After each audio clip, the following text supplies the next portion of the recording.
Hoy, ¿de qué hablaremos? ¿De qué hablaremos? Un capítulo más de los ascetas. Hace mucho que no hablamos de ermitaños, ascetas, anacoretas y locos de toda la haya.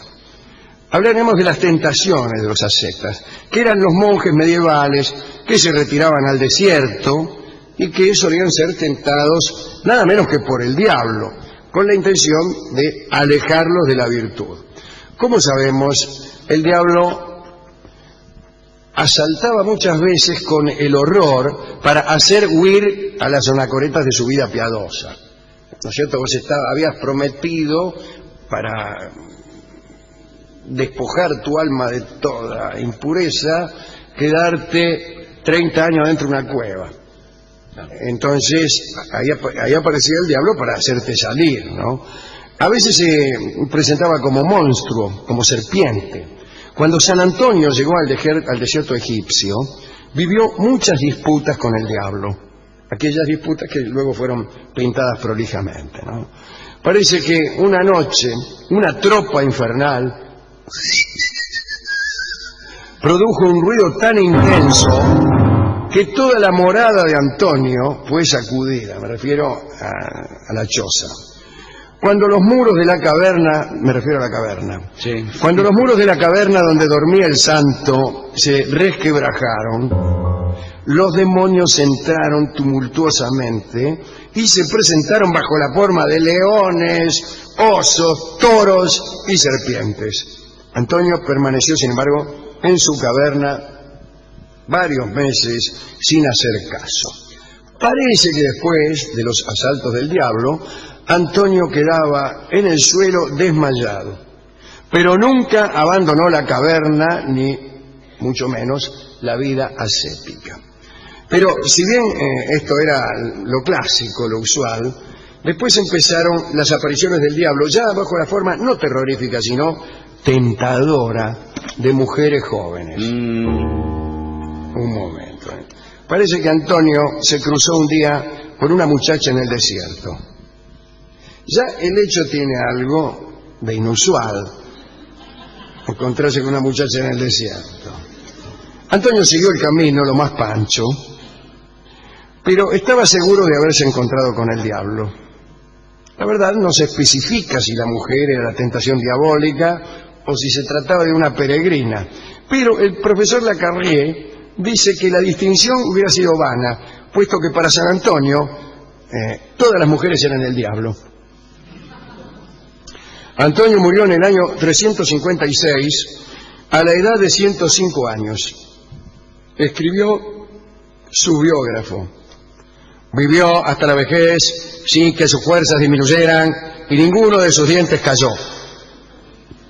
Esto también tiene moraleja, naturalmente. Lo que quiere decir el biógrafo es que si uno deja pasar a todas las mujeres en el desierto, llegará fuerte y con dientes a los 105 años. Para comerse las uñas. Yo prefiero detenerme a saludar chicas en este desierto que es mi vida. Pero hablemos de la tentación de San Pachón, no de San Bayón. San Pachón, que es la que más me gusta, porque sufrió la tentación de alguien del pasado. Pachón, que llevaba 40 años en el desierto, no pensando más que en su salvación. Se me voy a salvar, meta desierto y desierto. Un día comenzó a atormentarlo algo y escribió esto. Pero ¿cómo puede tener un papel original? Tengo el papel de San Pachón o Pachón, no sé cómo es. Dice: un día, habiéndose presentado el diablo en la forma de una joven etíope, a quien yo había visto en Etiopía un verano recogiendo trigo, me pareció que ella venía a sentarse sobre mis rodillas y me dio tal deseo de ofender a Dios que me sentí ultrajado de dolor. Tras darle un cachetazo, ella desapareció. Ay, qué mal que la trató, hombre. Pudo resistirse a ese recuerdo y le dio un cachetazo. Pero la mano de San Pachón, todavía 2 años después, despedía tan mal olor que ni él mismo podía soportar la pestilencia. Bueno, el sentido poético de esto es un poco extraño. Pero sí es cierto que algunos recuerdos son fuerzas demoníacas que nos condenan a una conducta de la cual no podemos salir, ¿no es cierto? Que nos empujan hacia una, no sé, hacia una patología que parece pecaminosa o hacia la locura incluso. Los recuerdos a veces son, tienen un efecto superior a las presencias ostensibles de las personas, ¿no? Esta tentación de Saint Payon no es única. El diablo aparecía muchas veces bajo la forma de una mujer maravillosa. Elegía que esa mujer estuviera extraviada en el desierto. Bueno, ¿por qué? Porque los ascetas estaban en el desierto. Y estas mujeres se dirigían a cualquier solitario en demanda de hospitalidad. Eso le sucedió a Juan de Egipto, según la historia de los monjes de Rufino. De Rufino, provincia de Santa Fe. No, señor. Ahí donde nació Bernabé Ferreira. Y me parece que Amadeo Carrizo.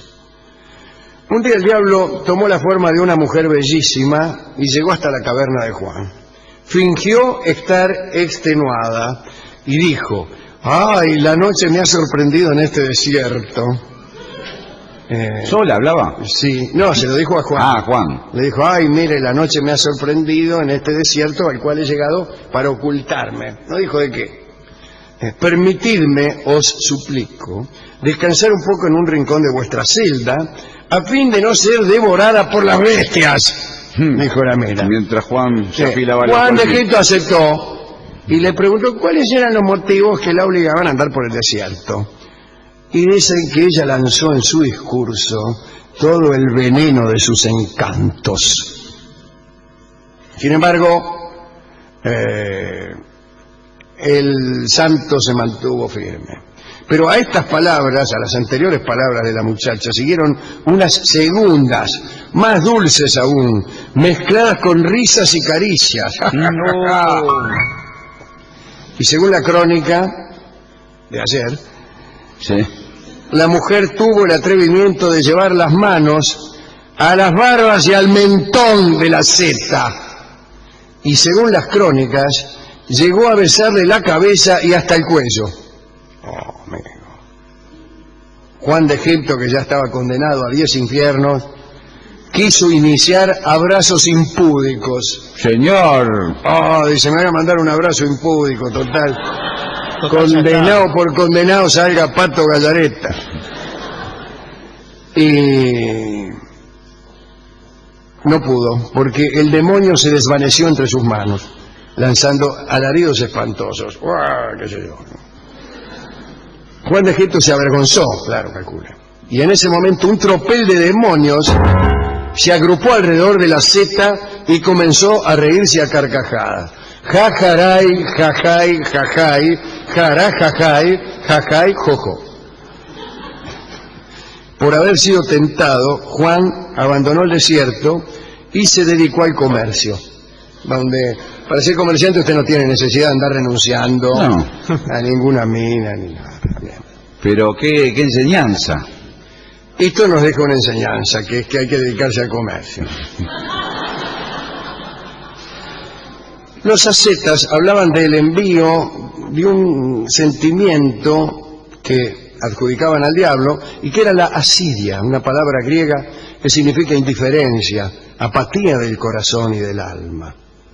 En el libro Destituciones de los monjes de Egipto, debe estar mal copiado esto, ¿cómo se va a llamar destituciones? Los monjes nunca eran destituidos. Instituciones, Sí. sería. Casiano escribió que, pero puede ser, los destituían de su condición monjil. Casiano escribió que se trataba de una feria pertinaz, se refería a la asidia, cuyos efectos comenzaban a aparecer gradualmente. El asceta comenzaba a sentir horror por el lugar donde vivía, lo que era bastante fácil, ¿no? Desprecio por sus hermanos, era un mal de la soledad, pero este mal era atribuido al diablo. Parece que este sentimiento te llegaba al mediodía.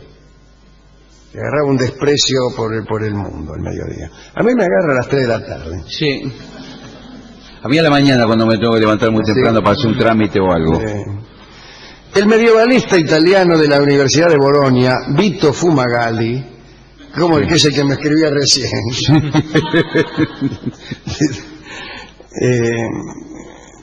cuenta que en los siglos X y XI los monjes europeos le tenían miedo al sueño, pues la carne durante las horas nocturnas escapa a la virtud. Casiano en el siglo X distinguía entre las visiones nocturnas voluntarias y las involuntarias. Las primeras las provocaba un deseo no combatido. Las segundas eran independientes de la voluntad del hombre, pero también amargas derrotas. Decía Casiano que las visiones nocturnas eran amargos naufragios y triunfos del demonio, queridos hermanos. Entonces, los ascetas dormían poco. Casi todos los monjes dormían más o menos entre 1 y 2 horas. Y se establecían guardias para despertar al que durante el sueño iniciara movimientos deshonestos, como por ejemplo vender entradas falsificadas. No, se refería a otra cosa. No sé, bueno. Contemos para terminar algo de uno que hacía cosas raras para evitar la tentación. El franciscano Pedro de Alcántara llegó a santo luego de morir en 1552. Dicen que nunca miró a una mujer, y en verdad a nadie, pero no era ciego, simplemente procuraba no mirar. Pedro conocía a los otros frailes por su voz, nunca levantaba la mirada del suelo y a veces andaba con los ojos cerrados. Cuando tenía que ir a algún sitio de viaje, no sabía por dónde pasaba, se contentaba con ir detrás de los compañeros atado a una soga. Pasaba en vela toda la noche y después mortificaba un cacho los sentidos, que según él decía eran la ventana del alma, para evitar tentaciones. Este muchacho, además de dormir muy poco, no se protegía del calor ni del frío, comía una vez cada 3 días, hablaba poco y torturaba su carne. Santa Teresa dice que aquella penitencia le dio resultado y que a ella misma se le apareció en un par de oportunidades aureolado de buena victoria, quiere decir que llegó nomás a santo. Qué bárbaro, ¿no? Pasar por el mundo viendo solo el piso. A mí me gustó aquella consideración de Antonio cuando se cruza en el desierto con una mujer y enseguida dice que es el diablo. Y el argumento me gustó, no importa quién era la muchacha, para él era el diablo. Qué cosa, ¿eh? Bueno, dedicamos esta charla a la mujer argentina y a la mujer en general, después de todas las cosas que han dicho estos tipos. Sí, demonios y... Claro, yo cuando veo a una mujer, más bien conjeturo que es un ángel caído. Bien. No pretenderá encontrar un tema musical que hable de ascetas. Ya que le dedicamos esto a la mujer, digamos que la mujer también puede querer huir de las tentaciones. Sí, ¿por qué va a ser una locura propia del hombre esa? Y entonces, la mujer que trata de huir de una tentación no debe ir al centro, no debe concurrir a lugares como este, más bien debe quedarse en su casa. Sí, sí. Es decir, hay una ascesis femenina no muy distinta a la del anacoreta.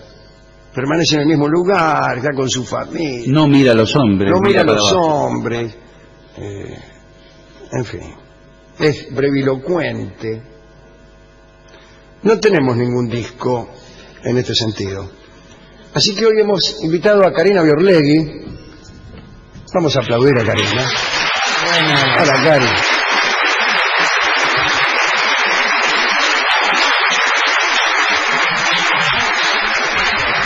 Y el consejo, Karina, que se desprende de esta inacción femenina es: no salgas de tu barrio.